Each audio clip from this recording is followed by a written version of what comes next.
Welcome to the Geek Homeworld. I am your host, SavageTechman. We talk sci-fi, TV, movies, superheroes, and all from a geek perspective. You can find us on Blogger, Google+, Twitter, Facebook. We're everywhere. Join the Geek Homeworld.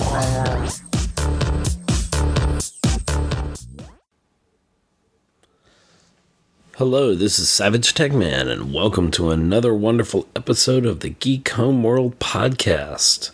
This is episode 37, Jungle War. And the reason we're calling it Jungle War is we're going to review the new film by Disney, Jungle Book, and our spoiler version of Captain America Civil War, another excellent movie that's out there right now. So let's jump right into it. Disney's Jungle Book was unexpectedly good. It was a solid story. I felt that the visual effects were just on point. And the effects at all did not distract from the movie at all. Sometimes, you have effects and they seem to make the film worse or whatever, but they seem to work seamlessly throughout the movie with the characters, all the animals talking, seemed very realistic. It was a very good portrayal.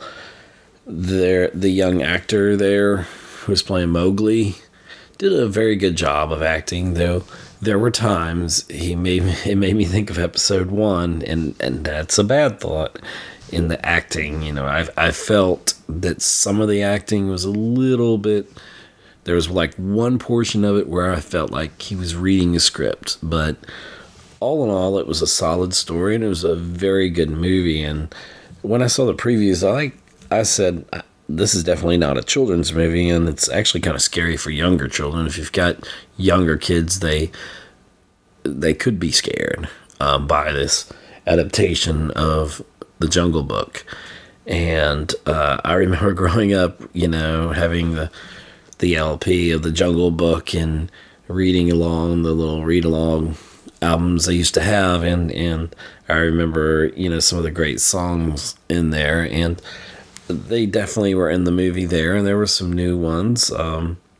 And it was really just an all-in-all good experience. It was a little bit frightening, the snake part, played by, I believe, Scarlett Johansson, Black Widow. But all in all, it was a very good movie, and it's definitely worth seeing. You would really enjoy it. It's very good.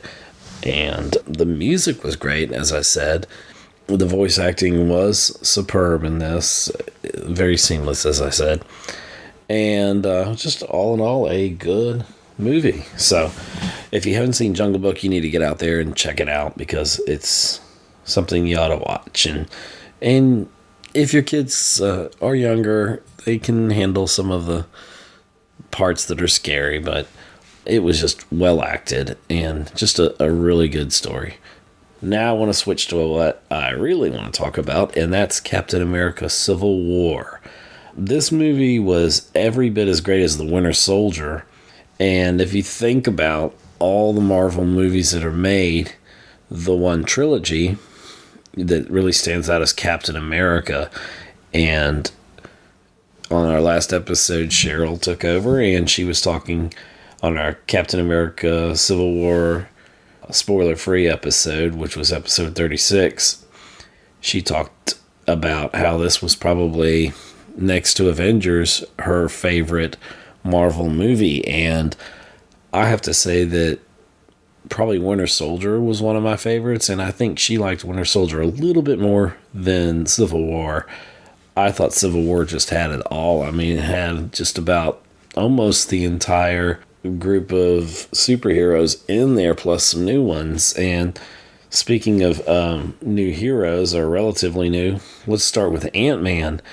And if you saw the movie, one of the biggest, no pun intended, things that happened was he became essentially Giant Man.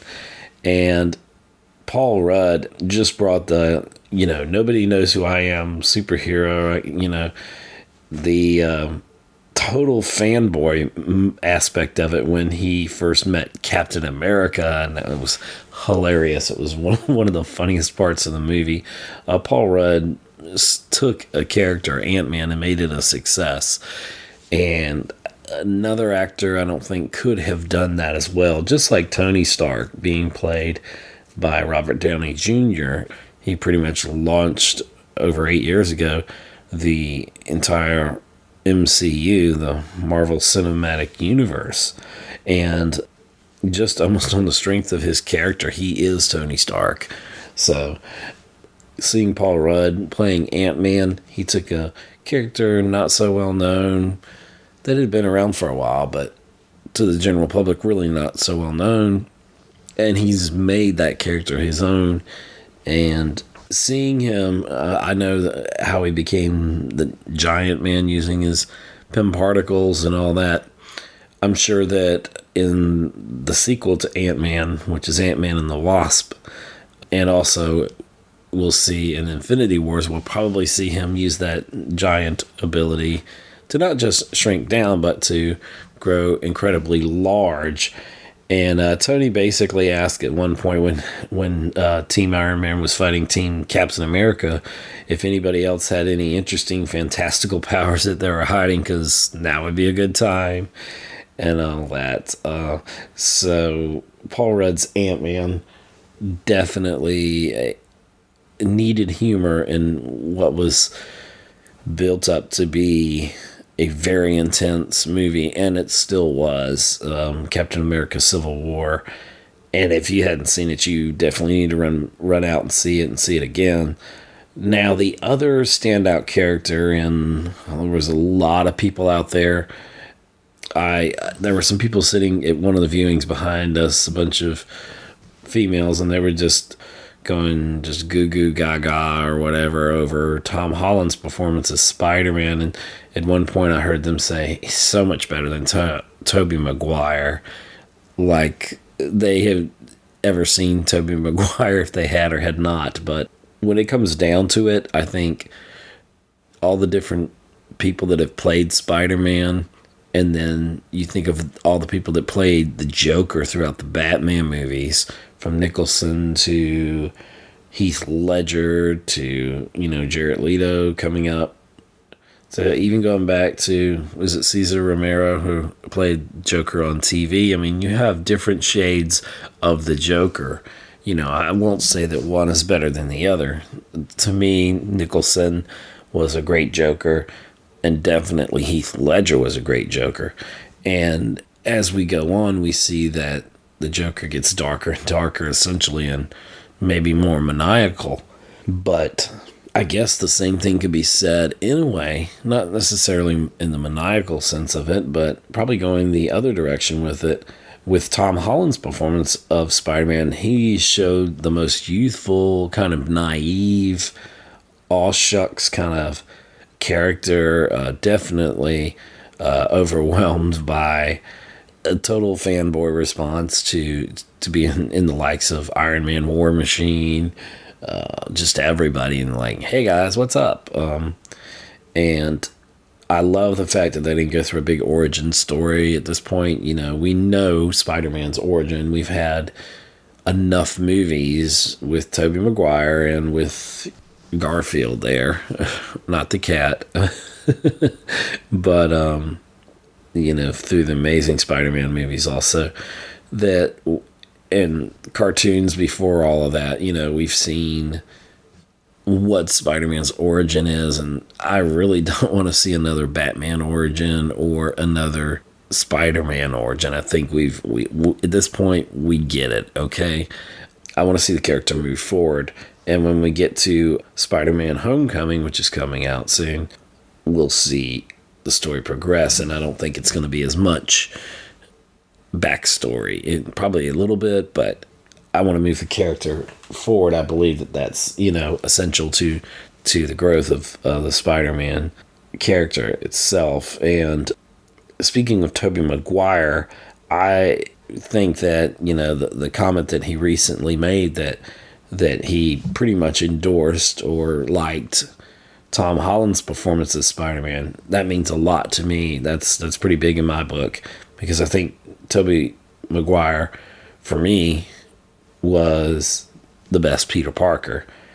But I did thoroughly enjoy Tom Holland's portrayal. In fact, it might be one of my more favorite portrayals of Spider-Man, because the actor was younger, and he showed that boyish kind of charm that Spider-Man had. That, and we'll see where Tobey Maguire was a little bit older when he was cast as Spider-Man, and Tobey Maguire's portrayal just showed more of the angst and the trouble that Spider-Man had to go through, Peter Parker, and juggling just everyday life. And that's one of the everyday man things about Spider-Man that makes him so appealing.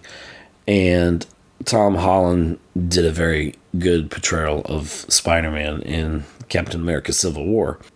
There are some quotes that stood out, and one of them is, when you have power and the bad things happen, you don't do anything to stop it, then the bad things happen because of you. And that's a quote from Peter Parker to Tony Stark when Tony comes and recruits him into being, Spider-Man. He's like, you're in serious need of an upgrade, 100% on all levels. And that was a really fun scene. It kind of felt like Robert Downey Jr. passing the torch to a younger group of heroes and all that, even though he's still going to be around for a little bit longer as Iron Man in some capacity. So looking forward to that. So when you have power and the bad things happen and you don't do anything to stop it, then the bad things happen because of you. And it's a wonderful quote. Tom Holland did a great job of showing the humor in the kind of amateur-like attitude of Spider-Man in this incarnation. He just really showed that the humor just really came through really well, even more than Paul Rudd's Ant-Man. And that's why those two characters seem to just fit really well into this. Let's talk about the suit. I like the old Spider-Man suits. There's not really been one that even Andrew Garfield's was fine for me. I don't really have any problems with the suit, the old version or the new, and this felt like a good combination of the old and the new. So the suit totally worked for me. So the new eyes, it kind of seemed to be more emotive, I did like that. Other than setting up Spider-Man Homecoming, though, I felt that Spider-Man really wasn't necessary to the storyline here in the movie Civil War, on screen. But I was glad that Spider-Man and Ant-Man were both present, and they added that humor, and they were both giants in their roles. Ha ha ha. But really, we didn't need them in the film, but I'm glad they were there. They certainly brought humor, an extra element of humor to the film, that the tone was, just going in was, I almost dreaded seeing this movie. And it's kind of like, having your parents split up, they're fighting and you wish they'd stop and figure out call a truce or something. But there was another great moment in the film when Team Iron Man was trying to literally take down Ant-Man while he was in his giant form, and he was just tearing apart this jet airplane and everything, and every hero was pairing off with someone fighting and all that, and Peter starts referring to the Empire Strikes Back, though he never really calls it that, and the walkers, and they use that concept where he's basically spinning around the legs of Ant-Man, and then they're gonna Iron Man and War Machine come along and do this simultaneous punch and knock Ant-Man over. And that whole thing right there just becomes just a hilarious moment. And And Tony's asked, "How old is this kid?" And Tony responds, he said, "I didn't carbon date him," which is funny. And there was another great scene for Spider-Man when he was fighting Bucky, and he just stopped his punch, and he's like, "Dude, you have a metal arm," which is a great moment in the movie. And then once again, during that whole fight scene in the airport, Spider-Man was being told by the Falcon that people don't normally talk so much as he was doing during a fight. And he's like, "Okay." And there were other characters. One of my favorite characters was the whole storyline of Vision and Wanda, the Scarlet Witch. And you can definitely see that Vision has feelings for Wanda, and he's not just kind of holding her there at Avengers Tower just to keep her safe and keep her off the radar because of, what happened when the Wakandan king got killed and Black Panther's father, T'Challa. And you could see that he was also saying he wishes people could see Wanda the way that he sees her. And it was just very touching. You could see the very humanistic side of the Vision. And he was wearing the sweater. He was trying to look more domesticated and being relaxed. But definitely you could see the relationship developing between the two. And I certainly have a feeling we'll see more of that in the future. And I hope so. We saw the beginnings of all this in Avengers Age of Ultron. And Captain America Civil War was touted to be basically like Avengers 2.5, so it definitely had every hero in there. And they all, I felt, had equal time on the film. Their stories were fleshed out really well, I felt. And I didn't feel like there was much in there just, throwing stuff at the wall and see what sticks. It felt very integral to the parts of the story. Now, with Vision, and there's a part, of course, one of the heartbreaking parts where War Machine is basically paralyzed or semi-paralyzed, and I was like, oh wow, this is really intense. That's when it really brings it home. That's one of the moments when Iron Man just about loses it. And Vision, though, takes it hard and feeling responsible because he was looking after Wanda after she kind of got, knocked through a loop, and he was feeling very being focused on Wanda so much he felt when he shot his beam and Falcon kind of banked and moved out of the way, which it wasn't Vision's fault, and Vision really couldn't have anticipated that. But when he did that, that's when War Machine, got shot by his beam there, Vision's beam. So Vision still feels like in the hospital scene, he feels very responsible for that, and a very human response from the Vision there. And I think there's going to be more of that guilt that's going to carry forward in maybe in Infinity Wars when we see the team back together. Now, Wakanda, we talked about the Black Panther, definitely a standout in the movie. I thought well acted. Chadwick Boseman? Anyway, did a wonderful job. Very strong performance. Very young Denzel-like, I guess, the next generation. I have a feeling he's going to have a great career ahead of him as an actor. But Wakanda is probably going to be with the Secret Avengers, if you've followed anything in the comics, which we kind of see at the end of the movie where Captain America does not die. Thank the maker.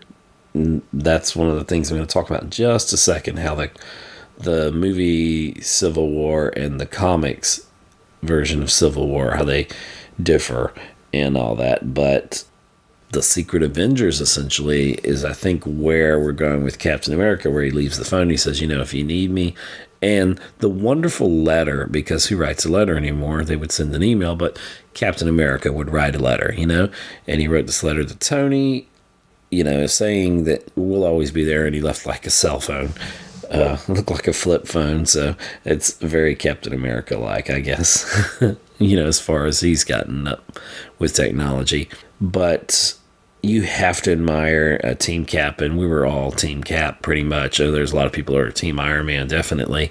And that could be, divisive to an extent with some, but all in all, when you watch this movie, you will definitely see, as Iron Man sees it, he kind of screwed up.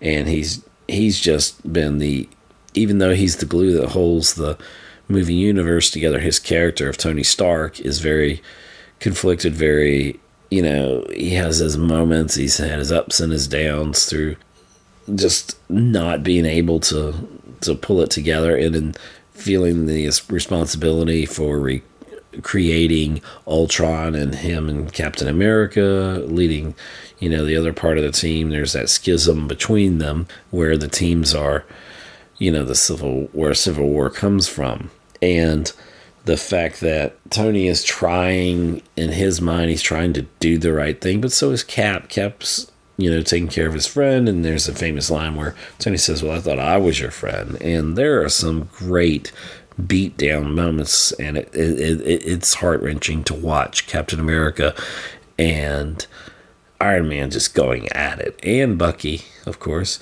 But we see Bucky coming in and out of that trance that he's kind of under, and when certain words are said from this red book back from when he was being held in Siberia, and he becomes, that mind control aspect kicks in. And I love some of the references, like he says, "Okay, this is a truce, a stand down, Manchurian Candidate."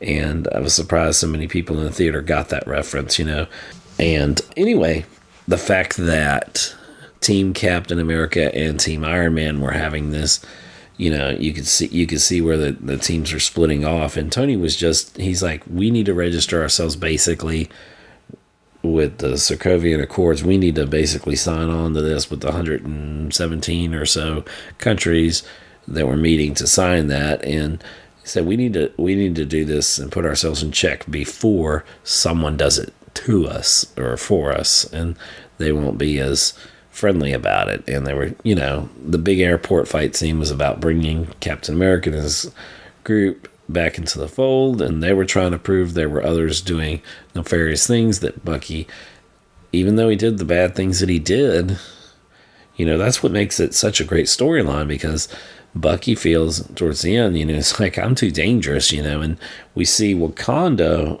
in the end of the movie where they're looking out, and you see, the big Black Panther statue up there, an actual panther statue. And he's like, let them come for them, and basically they freeze dry. Is that the word? Or carbon freeze? No, that's Star Wars, but Empire Strikes Back. But I love that Disney now owns the rights, so they can throw in big references to Empire Strikes Back with the walkers and how they toppled Giant Man, or Ant-Man's other incarnation, where he gets really tall and big and strong, and also, where they tie this in. So I love those little Easter eggs that are all scattered throughout the movie, and there are a lot of them. But Wakanda's going to play a major role, I think, in some of the scenes coming up, some of the movies, and Black Panther done really well. Now let's look at Civil War, the movie, versus the comics. In the comics, Steve Rogers dies. He gets shot and dies by Sharon Carter. She ends up shooting him. And two things that did not happen, thank the maker. But Steve Rogers does not die, and Sharon Carter does not shoot Captain America, Steve Rogers. So Steve is still Captain America in the movie. He's still alive. So that's a good thing.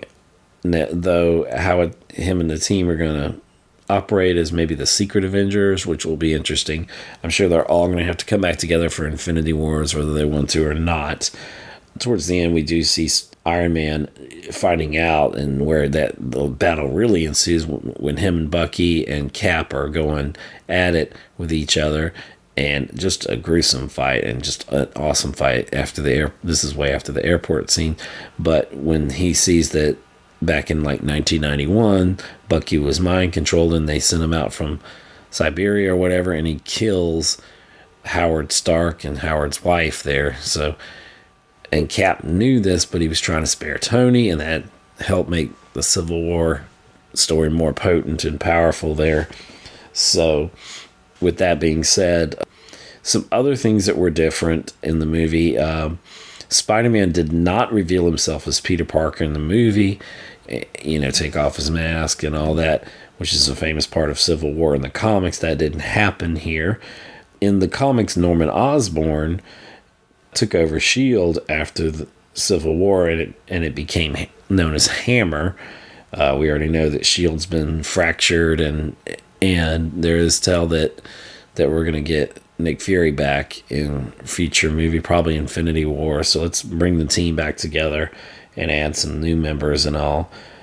And this movie was not based on the explosion at the school that was a flashpoint for Civil War, but the flashpoint of this was the signing of the Sokovian Accords. And I can't say enough about how great Captain America Civil War was. It is a super awesome movie. And from us here at Geek Homeworld, I definitely say you should go see it again. So thank you for listening to another wonderful episode of the podcast. Send us your thoughts on Geek Homeworld on Twitter and let us know. Hit us back up and we'll talk again. And we'll see you on the next episode. Thank you so much for listening. Thanks for listening to another episode of the Geek Homeworld podcast with your host, SavageTechman. You can find us on Libsyn, Google+, follow us on Twitter, like us on Facebook, listen to us on iTunes, see us on YouTube, be part of our Mixler chats. Thank you. See you again on the Geek Homeworld podcast.